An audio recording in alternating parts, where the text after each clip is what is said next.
کہ تقدیر کے جو عام عقیدے میں ہم تقدیر کہتے ہیں اس کے دو پہلو ہیں۔ ایک پہلو ہے ما اصاب علی الانسان، جو کچھ انسان پر آتا ہے مصیبت، جیسے ابھی آیت میں نے پڑھی ما اصاب من مصیبت فی الارض ولا فی انفسکم۔ ہم ہر وقت زد میں ہیں، کوئی تکلیف آ گئی، کوئی مصیبت آ گئی، کوئی بیماری آ گئی، کوئی حادثہ ہو گیا، کوئی بچہ فوت ہو گیا، کوئی عزیز جو ہے وہ فوت ہو گیا، یہ ہر وقت حوادث ہے۔ تو جو بھی کچھ پیش آتا ہے وہ علم خداوندی میں ہمیشہ سے تھا۔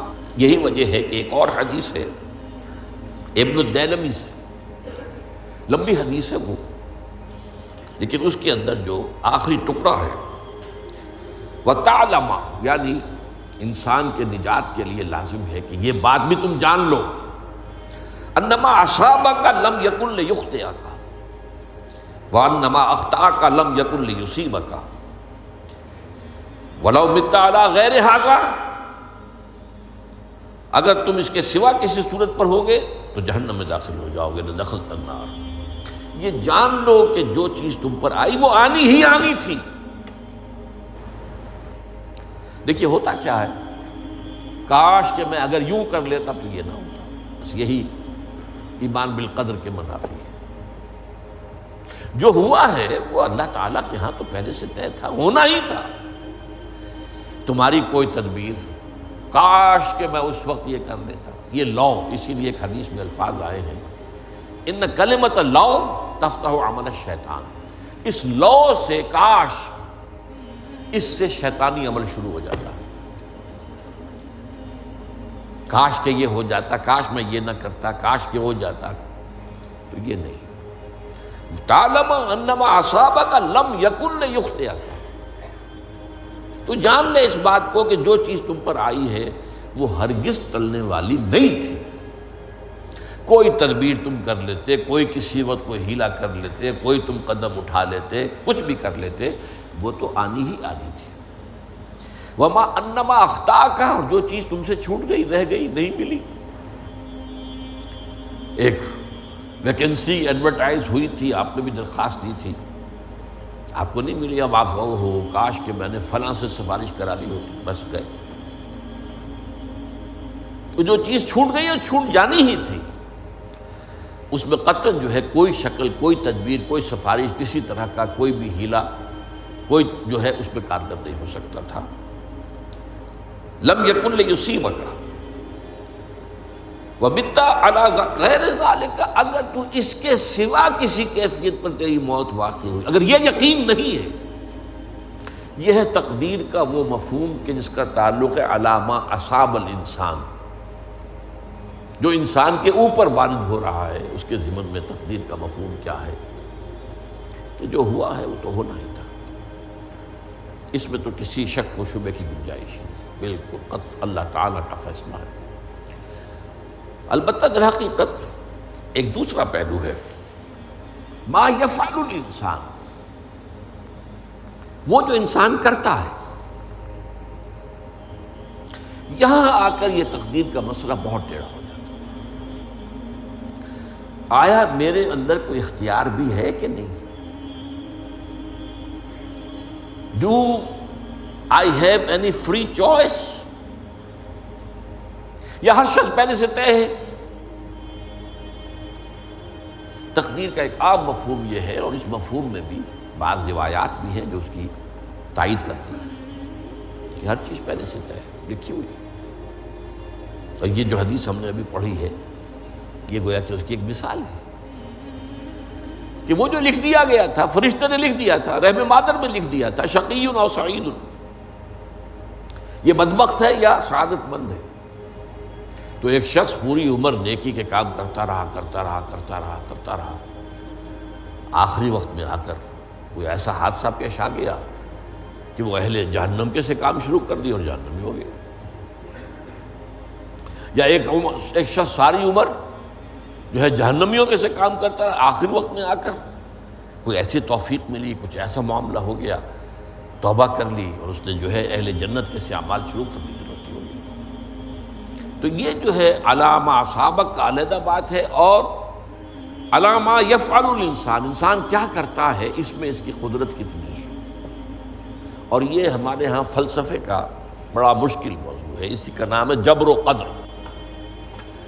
ہمارے اسلاف میں بھی کچھ لوگ ایسے ہیں متکلمین میں سے، دیکھیے ہمارے ہاں ایک وہ لوگ ہیں کہ جو اس پر قناعت کرتے ہیں کہ جو اللہ نے کہہ دیا اور رسول نے کہہ دیا، اس سے آگے ہم مین میخ نہیں نکالیں گے، وہ محفوظ راستے پر ہوتے ہیں۔ لیکن بہرحال انسان کو اللہ نے ایک عقل بھی دی ہے، اور یہ عقل سوالات اٹھاتی ہے، اور جو زیادہ ذہین انسان ہوتے ہیں ان کے اندر ان کی یہ مصیبت زیادہ ہوتی ہے، لہٰذا وہ تو سوچتے ہیں، کچھ نہ کچھ غور و فکر کرتے ہیں، بات سمجھنے کی کوشش کرتے ہیں۔ اس میں اب ہمارے ہاں دو طبقے ہو گئے، جبریہ قدریہ۔ ایک نقطہ نظر یہ ہے کہ انسان مجبور محض، کوئی اختیار نہیں، اور ایک یہ ہے کہ انسان قادر مطلق ہے، جو چاہتا ہے اپنے فیصلے میں مختار مطلق ہے، وہ فیصلہ کرتا ہے۔ انہیں قدریہ کہتے ہیں۔ تو جبریہ اور قدریہ ان کی بحثیں ہمارے یہاں، یہ وہی تقدیر کا مسئلہ جو میں نے کہا تھا، بحثوں میں آ کر الجھ جائے، آج تک حل نہیں ہوا، حل ہو سکتا ہی نہیں۔ اب اس کے ضمن میں علامہ اقبال کا ایک شعر آپ کو سناتا ہوں، وہ بہت اچھا لگتا ہے، بہت خوبصورت لگتا ہے شعر ہونے کے اعتبار سے۔ تقدیر کے پابند جمادات و نباتات، مومن صرف اللہ کے احکام کا پابند۔ اس میں انسان سے پابندی کی نفی کر دی گئی ہے، وہ صرف پابند ہے اللہ کے احکام کا۔ نتیجے کے اعتبار سے تو جو یہ شعر کہہ رہا ہے جو بات، وہ صحیح ہے، پابندی اصل جو ہے وہ اللہ کے احکام کی ہے، لیکن یہ کہ تقدیر کی پابندی سے انسان بھی پوری طرح آزاد نہیں ہے۔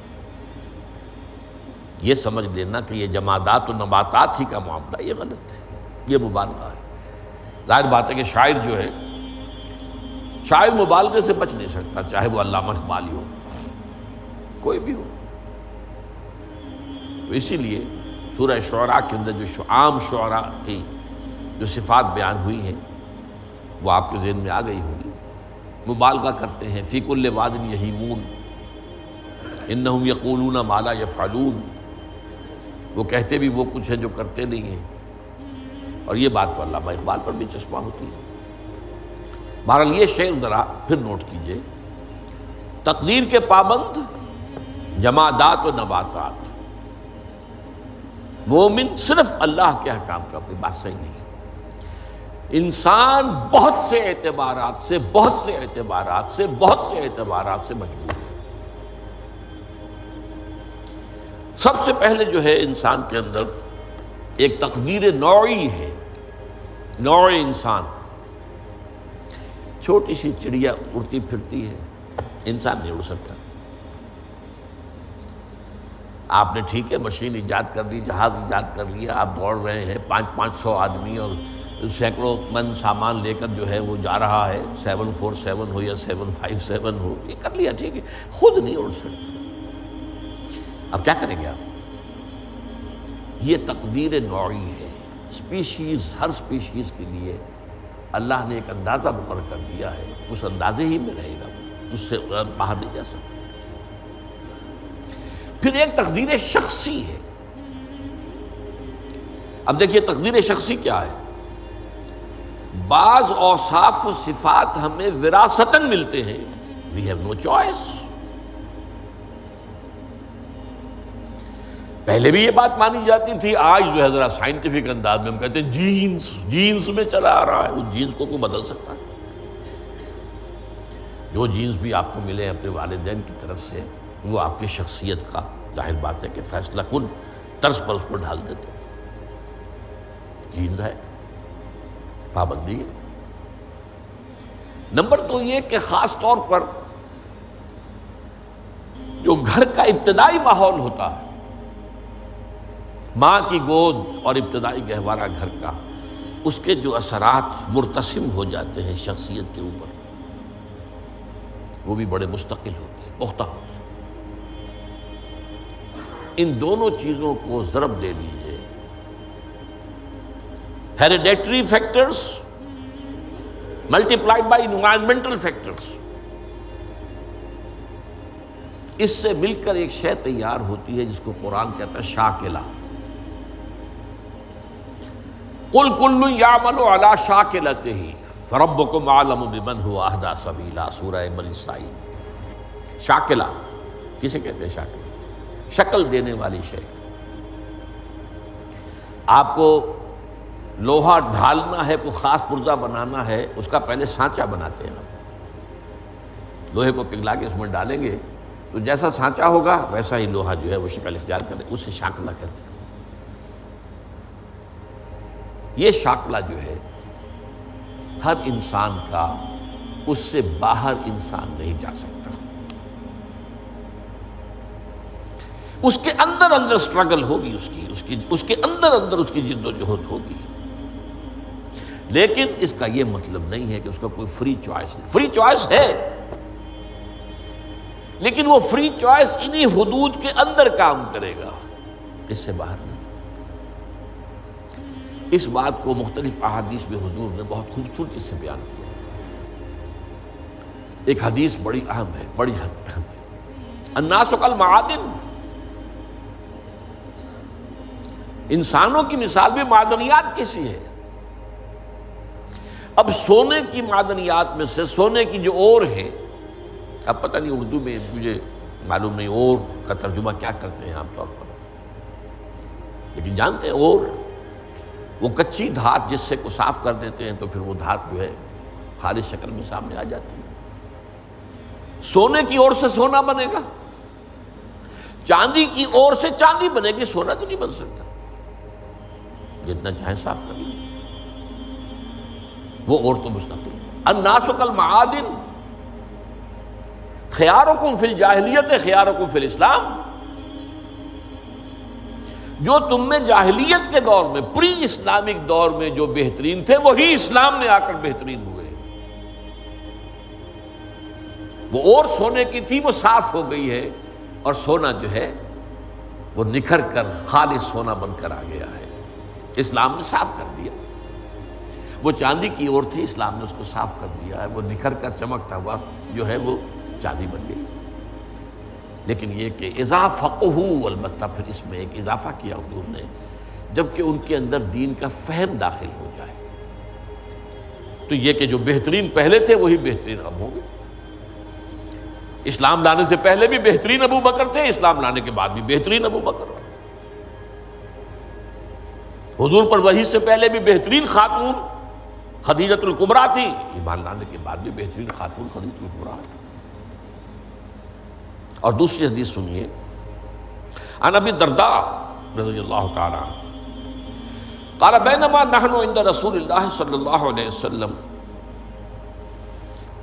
اسی حال میں کہ ہم ایک روز ہم حضور کے پاس تھے، نتناکرون ما یکون، اور ہم ذرا سوچ رہے تھے کیا کیا کچھ پیش آنے والا ہے دنیا میں۔ اذ قال رسول اللہ صلی اللہ علیہ وسلم، جبکہ حضور نے ہم سے ایک بات کہی، بڑی غور سے سنیے۔ اذا سمعتم بجبل انزال عن مکانہ فصدقوہ، اگر تم یہ سنو کہ کوئی پہاڑ اپنی جگہ سے ٹل گیا تو مان لینا۔ وَإِذَا سَمِعْتُمْ بِرَجُلٍ تَغَيَّرَ عَنْ خَلْقِهِ فَلَا تُصَدِّقُوهُ، اور اگر تم سنو کہ کوئی شخص جو ہے وہ اپنی سرشت سے، اپنی جبلت سے بدل گیا تو کبھی نہ مانو۔